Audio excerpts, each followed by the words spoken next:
Hello everyone, welcome to होशियार.com। आज के वीडियो में हम लोग बढ़ने वाले हैं एक और step towards our major purpose of logic building and problem solving. Hence we are going to be basically learning about something called the control statements. अब हमने बेसिक्स कवर कर लिया है, फंक्शंस, डेटा टाइप्स वगैरह वगैरह, बट अगर हमें logic building करनी है और अच्छे अच्छे प्रोग्राम्स बनाने हैं, कोडिंग राउंड को क्रैक करना है, तो उसके लिए ये कॉन्सेप्ट बहुत ही इंपॉर्टेंट हो जाता है। तो आइए देखिए, पहले देखते हैं कि इसका यूज़ क्या है, प्रॉब्लम स्टेटमेंट क्या है, मुद्दा क्या है। तो मुद्दे की बात ये है कि लेट सपोज कोई भी हमने पाइथन में फंक्शन लिखा है, कुछ 4-5 लाइन का कोई फंक्शन है। अब जनरली क्या होता है कि पाइथन या फिर कोई भी प्रोग्रामिंग लैंग्वेज एक सीक्वेंशियल फ्लो फॉलो करता है। दैट मीन्स वो फर्स्ट लाइन एग्जीक्यूट करेगा, सेकंड एग्जीक्यूट करेगा, थर्ड करेगा, फोर्थ करेगा एंड फिफ्थ लाइन एग्जीक्यूट कर देगा। इसी को हम लोग कहते हैं क्या? इसी को हम लोग कहते हैं सीक्वेंशियल फ्लो। तो सीक्वेंशियल फ्लो ऑफ थिंग्स में क्या होता है, फर्स्ट स्टेटमेंट एग्जीक्यूट होगा, उसके बाद कंट्रोल जाएगा सेकंड पे, फिर कंट्रोल जाएगा थर्ड पे एंड सो ऑन। ये वन बाय वन स्टेटमेंट्स को एग्जीक्यूट करता जाएगा। तो जो फ्लो होगा प्रोग्राम का वो एक लीनियर फ्लो होगा या फिर सीक्वेंशियल फ्लो होगा। बट कभी कभी क्या होता है, हमारी प्रोग्रामिंग रिक्वायरमेंट्स ऐसी होती है कि we don't want the linear flow, we don't want the sequential flow.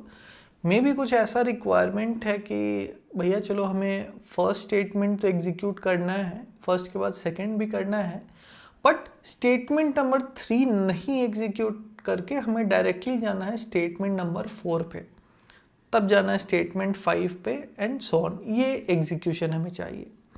या फिर ऐसा भी हो सकता है कि वी वांट दैट ओके भैया स्टेटमेंट 1 एग्जीक्यूट करो, 2 एग्जीक्यूट करो, बट थर्ड स्टेटमेंट को मे बी आप मल्टीपल टाइम्स एग्जीक्यूट करो। Okay, may be 1 time, 2 time, may be 3 times इसको एग्जीक्यूट करो, उसके बाद आप जाओ स्टेटमेंट नंबर 4 पे एंड ऐसे फ्लो बनाओ। तो यहाँ पे हम क्या कर रहे हैं कि जो नॉर्मल फ्लो, जो सीक्वेंशियल फ्लो है हमारे प्रोग्राम का, उसे हम ब्रेक कर रहे हैं, उसे ऑल्टर कर रहे हैं। And whenever in programming we want to break, we want to modify the sequential flow, linear flow of the program, that is when we can use something called as the control statements या फिर control constructs.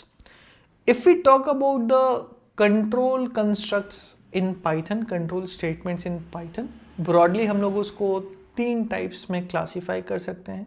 We have got the conditional control constructs, we have got the looping constructs and we have got the jump control constructs as well.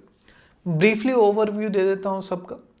जब भी हमें required है कि भैया अगर ऐसी कंडीशन हो तो ये करो, बट वैसी कंडीशन हो तो कुछ और करो, in that case we use the conditional control constructs. For example हम सबके साथ हुआ ही होगा ये, भाई 10th में अगर आपको 80% मार्क्स आ गए तो आपको मिलेगी गाड़ी, एल्स आपको मिलेगी छड़ी, राइट? सो सिमिलरली अभी when I have recorded this video, the Indian women's team has won the world cup, there made in world cup. So क्या होता है कि दे हैव वॉन तो everyone is praising them, appreciating them, but if they would have lost, trolls की कमी नहीं है, right? सो such people, वो क्या होता है कि depending on the result, depending on the outcome, वो अपना ओपिनियन बनाते हैं। भैया अगर you are going to win we will appreciate you, if you lose we are going to troll you.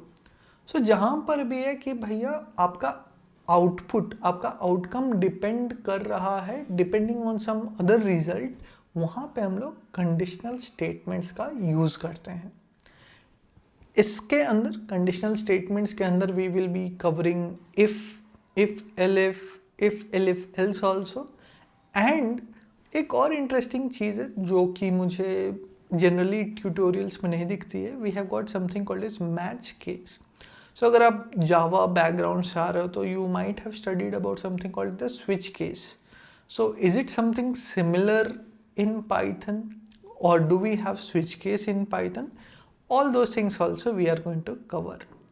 Second category of statements है हमारा looping statements, इन्हें iterative statements भी बोलते हैं। Generally they are used whenever we want to execute a piece of code, a code snippet multiple times. That is when we go for the looping statements.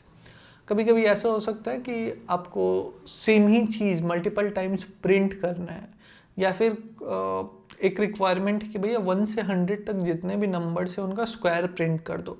तो logic तो एक ही लगेगा कि भैया स्क्वायर करना है, बट अगेन एंड अगेन 1 का square करो, 2 का स्क्वायर करो, 3 का स्क्वायर करो, and so on until 100. So whenever same logic needs to be repeated again and again multiple times, that is when we can go for the looping control statements. Python में हमारे पास for loop है, while loop है, एक और चीज़ है do while loop, but क्या वो Python में है नहीं है वो आप रिसर्च करके रखो, मैं भी बताऊंगा। देन पाइथन में एक बहुत स्पेशल केस आता है जहाँ पे हम लोग लूप के साथ एल्स लगा देते हैं, तो ये क्या सीन है ये भी हम लोग देखेंगे। And finally we also have the jump statements. It is generally used when we want to kind of skip something, skip a loop or skip some statements. That is when we can go for the jump. Jump में हम लोग देखने वाले हैं break के बारे में, continue के बारे में, फंक्शंस हमने रिसेंटली पढ़ा है तो उसमें हमने रिटर्न ज़्यादा नहीं देखा है, तो रिटर्न का क्या यूज़ है, फंक्शंस में कैसे यूज़ कर सकते हैं, या फिर लूप्स वगैरह में भी अगर लगा सकते हैं तो कैसे, ये सब हम देखेंगे। We also have got something called as pass. Pass एक jump statement टेक्निकली नहीं है, but as a passing reference इसका क्या यूज़ होता है वो भी हम लोग देख लेंगे। तो ये सब हम लोग देखने वाले हैं हमारे कमिंग वीडियोस में about the control constructs and problem solving. So we will go one by one.